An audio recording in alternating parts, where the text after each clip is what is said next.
बच्चों, आज हम समास पढ़ेंगे। इंग्लिश में हम इसे कंपाउंड कहते हैं। आपने सुना होगा। तो समास की परिभाषा इस प्रकार है। समास का तात्पर्य है संक्षिप्तीकरण, यानी कि छोटा। इसका शाब्दिक अर्थ होता है छोटा रूप। परिभाषा है, जब दो या दो से अधिक शब्दों से मिलकर जो नया और छोटा शब्द बनता है, उस शब्द को समास कहते हैं। ठीक है, जो नया शब्द छोटा रूप हमें मिलता है उसे समास कहा जाता है। समास में दो पदों का योग होता है। दो पद मिलकर एक नए पद का रूप धारण कर लेते हैं, इसे समस्त पद कहते हैं। ये देखिए, पूर्व जैसे ये समस्त पद है, रसोई घर। रसोई के लिए घर, और समास निर्माण में समस्त पद के रूप में हमें क्या प्राप्त हुआ? रसोई घर।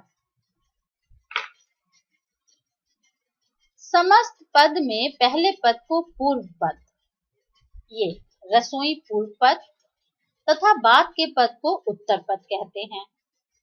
उत्तर पद घर।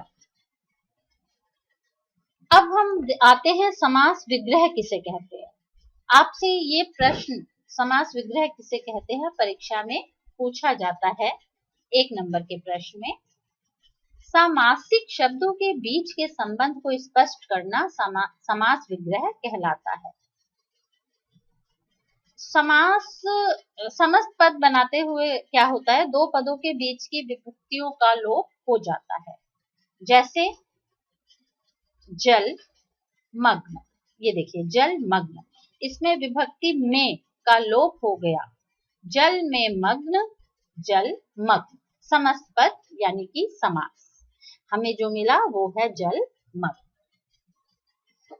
यानी कि जब हम समास विग्रह करते हैं तो क्या होता है कि हमें विभक्तियां लगानी पड़ती हैं, और जब हम विभक्तियों का लोप कर देते हैं, उन्हें हटा देते हैं, तो वो समास बन जाता है। अब हम समास के भेद पर आते हैं। समास के भेद, समास के 6 भेद हैं। अव्यय भाव समास, तत्पुरुष समास, कर्मधारय समास, द्विगु समास, द्वंद्व समास और अंत में बहुव्रीहि समास। पहले हम अव्यय भाव पर आते हैं। अव्यय भाव समास, नाम से ही स्पष्ट है, अव्यय। यानी कि अव्यय भाव में क्या होता है, पहला पद प्रधान होता है। पहला पद यानी कि पूर्व पद। पहला पद या पूर्व पद अव्यय होता है। अव्यय क्या होते हैं बच्चों? वह शब्द जो लिंग, वचन, कारक, काल के अनुसार नहीं बदलते, उन्हें अव्यय कहते हैं। ठीक है, जिनके रूप में कभी भी परिवर्तन नहीं होता। जितने भी योजक शब्द हैं, जितने भी क्रिया विशेषण शब्द हैं, ये सब अव्यय कहलाते हैं। अव्यय 5 प्रकार के होते हैं, ये हम अगली कक्षा में पढ़ेंगे। जैसे धीरे धीरे, ये क्रिया विशेषण है, ये भी अव्यय में ही आता है। आप यदि गौर करें तो धीरे धीरे शब्द में कोई भी परिवर्तन हम नहीं कर सकते। तो जिन शब्दों में कोई परिवर्तन हम नहीं कर सकते, वह अव्यय कहलाते हैं। तो अव्यय भाव समास की पहचान क्या है कि इसका पहला पद अव्यय होता है। यदि एक शब्द की पुनरावृत्ति हो और दोनों शब्द मिलकर अव्यय की तरह प्रयुक्त हो, वहां भी अव्यय भाव समास होता है। जैसे दिनों दिन, ये भी देखिए पुनरावृत्ति हो रही है दिन दिन की, तो नया शब्द हमें क्या मिला? दिनों दिन। संस्कृत के उपसर्ग युक्त पद भी अव्यय भाव समास होते हैं। इसके उदाहरण देखते हैं बच्चों। यथाशक्ति, शक्ति के अनुसार। यथाशीघ्र, जितना शीघ्र हो। ये देखिए, जो ये यथा है ये अव्यय है। जैसे यथा विधि, विधि के अनुसार। जब हमने समास विग्रह किया तो नया शब्द क्या बना? विधि के अनुसार, यानी कि विभक्ति आई की। यथेक्षा इच्छा के अनुसार, प्रतिदिन, प्रत्येक दिन, प्रत्येक हर एक, प्रत्यक्ष अक्षी के आगे, अक्षी मतलब आंख, यानी कि जो आंखों के सामने, वह प्रत्यक्ष कहलाता है। ऐसे ही देखेंगे हाथों हाथ, एक हाथ से दूसरे हाथ तक, रातों रात, रात ही रात में, बीच बीच, ठीक बीच में, साफ साफ, साफ के बाद बिल्कुल साफ, यानी कि आमरण, मरने तक, यानी कि मरण पर्यंत।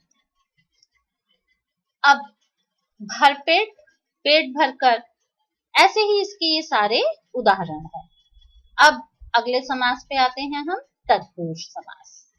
तत्पुरुष समास में दूसरा पद यानी कि उत्तर पद प्रधान होता है, अर्थात विभक्ति का लिंग वचन दूसरे पद के अनुसार होता है।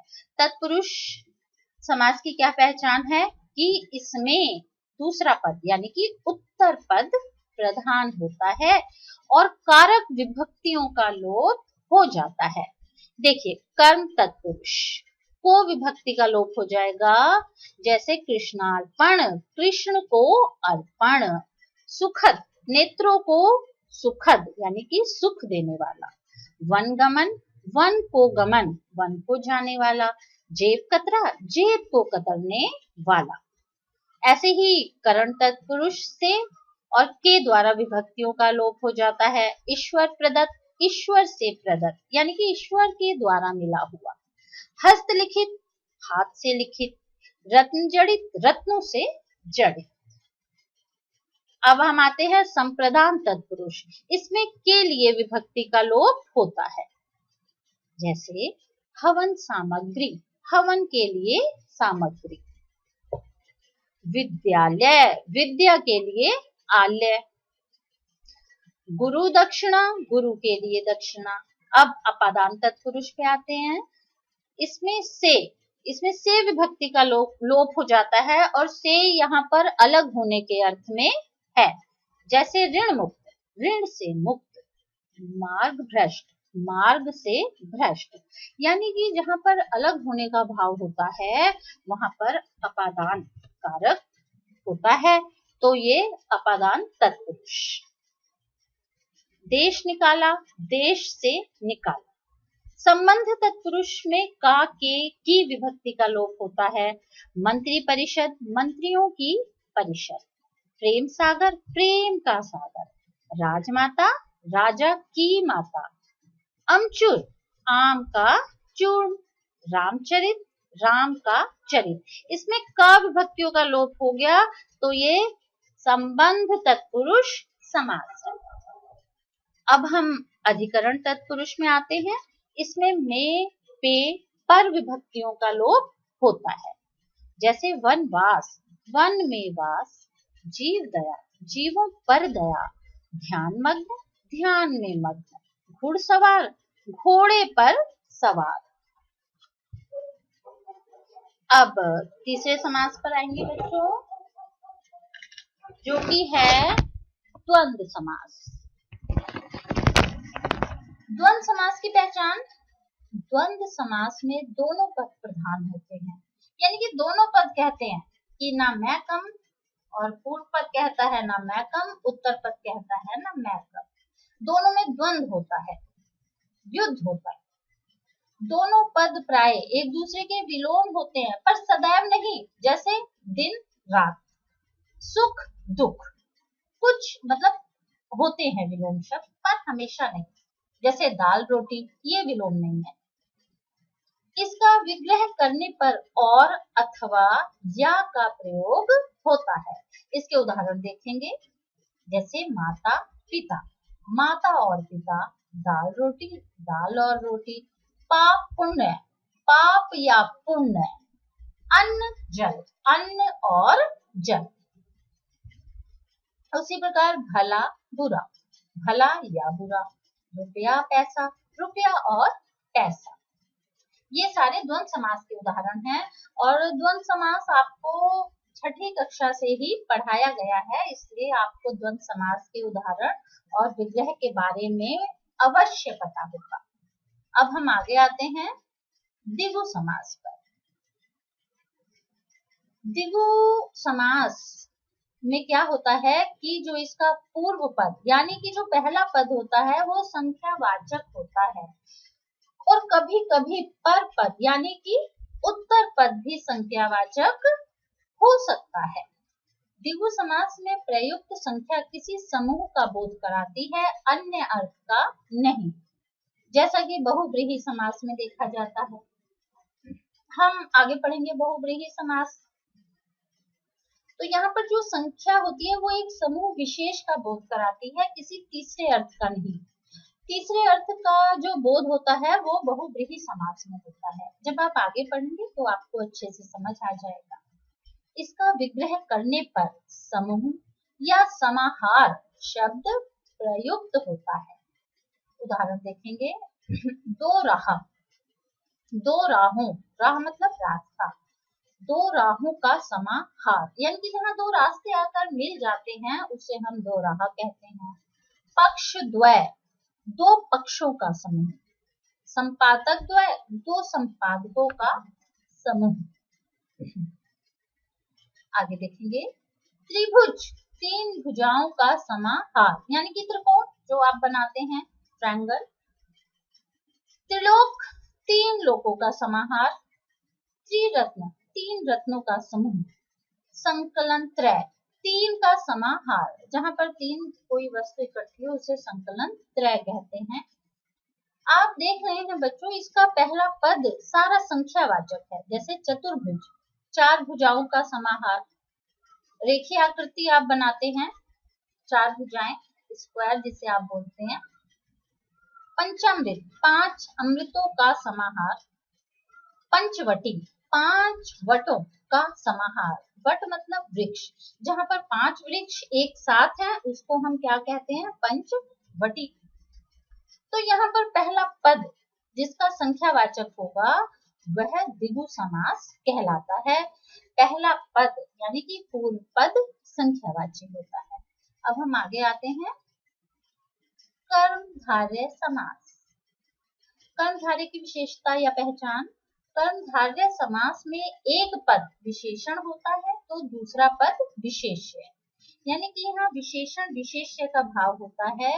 एक पद दूसरे पद की विशेषता बताता है, तो जो विशेषता बताता है वह विशेषण होता है और जिसकी विशेषता बताई जाती है वह विशेष्य होता है। और दूसरी इसकी क्या पहचान है, इसमें कहीं कहीं उपमेय उपमान का संबंध होता है। उपमेय उपमान मतलब तुलना करना, जिससे तुलना की जाती है वो उपमान होता है और जिसकी तुलना की जा रही है उस वस्तु से उसे उपमेय कहते हैं। तो इसमें तुलना की जाती है, एक वस्तु का संबंध दूसरी वस्तु से स्थापित किया जाता है। तथा विग्रह करने पर रूपी शब्द प्रयुक्त होता है। जैसे पुरुषोत्तम, पुरुष जो है उत्तम, वह क्या हो गया, पुरुषोत्तम। यानी कि यहाँ पुरुष की विशेषता बताई जा रही है कि वो पुरुष कैसा है, उत्तम पुरुष है। नील कमल, नीला है जो कमल, कमल की विशेषता क्या है कि वह नीला है। महापुरुष, महान है जो पुरुष, ये देखिए घन श्याम, घन जैसा श्याम। ये जो सारे उदाहरण हैं ये विशेषण विशेष्य के हैं। यहाँ पर किसी मतलब एक शब्द दूसरे शब्द की विशेषता बता रहा है, एक पद दूसरे पद की विशेषता बता रहा है। पीतांबर, पीत है जो अंबर, यानी कि पीला वस्त्र है जिसका, उसे क्या कहते हैं, पीतांबर। महर्षि, महान है जो ऋषि। नराधम, अधम है जो नर, अधमरा, आधा है जो मरा। ऐसे ही सपाटी उदाहरण है, जैसे लाल मिर्च, लाल है जो मिर्च या काली मिर्च, मिर्च की विशेषता है कि वह लाल है, विशेषण विशेष्य का भाव।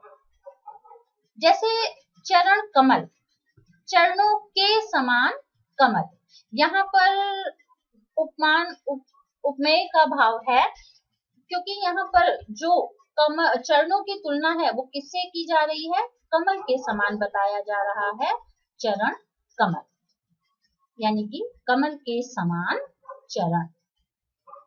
अब हम आते हैं बहुव्रीहि समास पर। देखिए, बहुव्रीहि समास में कोई भी पद प्रधान नहीं होता, यानी कि इसमें जो दोनों पद होते हैं वो किसी तीसरे विशेष अर्थ की ओर संकेत करते हैं। इसमें प्रयुक्त पदों के सामान्य अर्थ की अपेक्षा अन्य अर्थ की प्रधानता रहती है। ठीक, इसका विग्रह करने पर वाला, है, जो, जिसका, जिसकी, जिसके, वह आदि आते हैं। यानी कि जब हम इसका विग्रह करेंगे तो ये शब्द वहां पर जरूर आएंगे। बहुव्रीहि पद में क्या होता है? दोनों पद प्रधान नहीं होते, दोनों पद मिलके किसी तीसरे विशेष अर्थ की ओर संकेत करते हैं। जैसे गजानन, गज का आनन है जिसका, वह कौन है? गणेश। आनन मतलब सिर और गज मतलब हाथी, हाथी के सिर वाले कौन हैं? गणेश। देखिए, गज और आनन दो अलग अलग पद हैं, लेकिन यह दोनों पद मिलके किसी तीसरे अर्थ की ओर संकेत कर रहे हैं, गणेश। त्रिनेत्र, त्रिनेत्र, तीन नेत्र हैं जिसके, अगर हम देखें त्रिनेत्र द्विगु समास का उदाहरण है, पर त्रिनेत्र यहाँ विशेष अर्थ की ओर संकेत कर रहा है। और त्रिनेत्र किसके हैं? तीन नेत्र हैं जिसके, वह कौन है? शिव। चतुर्भुज, फिर ये द्विगु समास, लेकिन चार भुजाएं हैं जिसकी, वह कौन है? विष्णु। यानी कि ये दोनों पद मिलके यहाँ तीसरे विशेष अर्थ की ओर संकेत कर रहे हैं, तो ये बहुव्रीहि समास होगा। दशानन, दश आनन है जिसके, यानी कि आनन मतलब सिर, 10 सिर हैं जिसके, वह कौन हो गए? रावण। घनश्याम, घन जैसा श्याम है जो, वह कौन है? कृष्ण।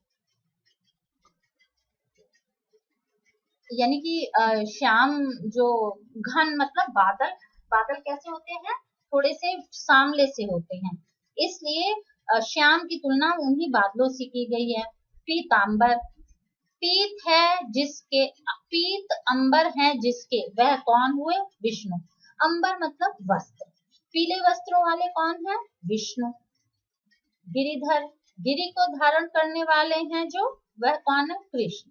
गिरि और धर दो अलग अलग पद, लेकिन तीसरे अर्थ की ओर संकेत कर रहे हैं, तो यहाँ पर क्या होगा? बहुव्रीहि समास। ऐसे ही है आशुतोष, आशु मतलब शीघ्र, प्रसन्न होता है जो, वह कौन है? शिव। ठीक, वज्रपाणी, वज्र है पानी में जिसके, पानी मतलब हाथ, और जिसके हाथों में वज्र है वह कौन है? इंद्र। सुग्रीव, सुंदर है ग्रीवा जिसकी, वह कौन हो गए? सुग्रीव। यहाँ सुग्रीव विशेष अर्थ की ओर संकेत कर रहे हैं, वही सुग्रीव जिन्होंने राम जी की सीता खोज में सहायता की थी। तो उम्मीद है आपको समास समझ में आ गए होंगे। धन्यवाद बच्चों।